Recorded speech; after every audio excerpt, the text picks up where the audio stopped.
Jamais je n'aurais cru vivre à côté de ça, une créature, un démon. Tout a commencé si innocemment.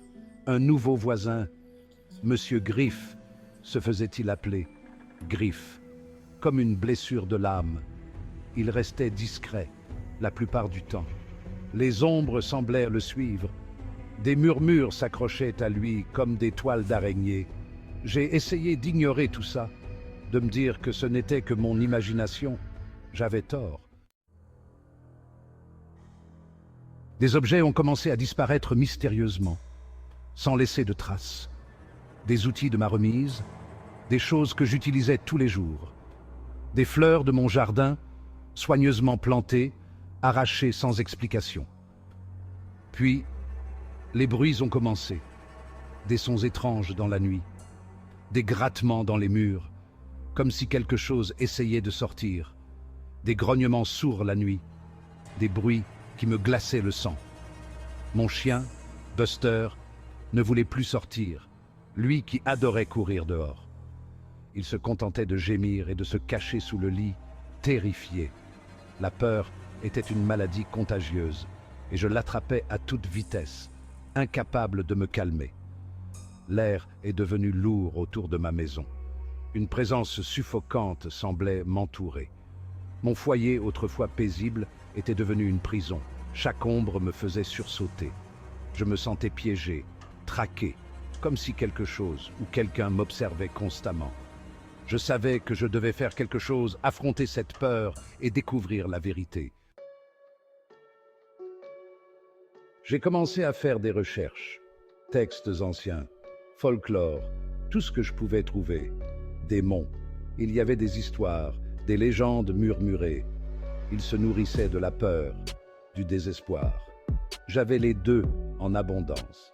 Il me fallait juste une preuve, une évidence. Puis, une nuit, je l'ai vu. Un éclair rouge provenant de sa fenêtre. Un symbole, le même que celui du livre. Mon sang s'est glacé. C'était vrai. C'était un démon. La peur menaçait de me consumer, mais je ne pouvais pas céder. Je devais être fort. Pour Buster, pour moi-même. J'ai rassemblé mon courage. Je me suis armé de savoir. Et j'ai décidé de l'affronter. Vous voulez savoir ce qu'il s'est passé ensuite? Abonnez-vous à ma chaîne et découvrez-le. N'oubliez pas d'activer la cloche de notification pour ne pas manquer la conclusion palpitante. J'ai frappé. Le bois résonnait sous mes coups.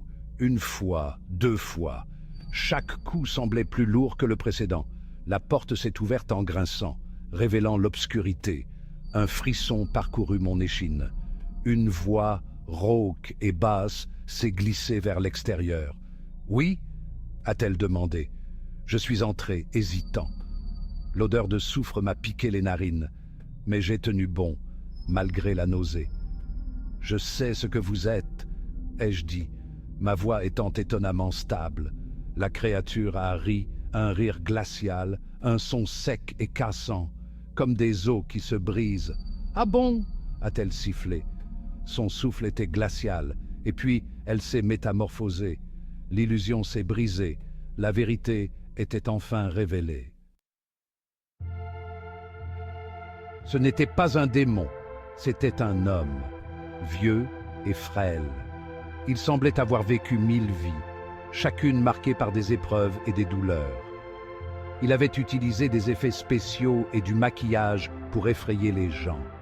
Derrière ce masque terrifiant se cachait une âme tourmentée. Il avait été blessé par le passé, expliqua-t-il. Chaque ride sur son visage racontait une histoire de souffrance et de résilience. Il n'accordait pas sa confiance facilement. La vie l'avait rendu méfiant, toujours sur ses gardes. Nous avons parlé longtemps cette nuit-là. Ses mots étaient lourds de sens, chaque phrase une leçon de vie. La peur peut faire de nous tous des monstres. Elle nous pousse à voir le mal là où il n'y en a pas. J'ai appris une précieuse leçon. La véritable horreur réside souvent dans notre propre esprit. Il ne faut pas juger un livre à sa couverture. Chaque personne a une histoire, souvent plus complexe qu'il n'y paraît. Parfois, Les monstres les plus effrayants ne sont que de vieux hommes incompris. Leur apparence cache des cœurs blessés. Suivez-moi pour d'autres histoires à vous glacer le sang. Chaque récit est une fenêtre sur des âmes perdues et des leçons à tirer.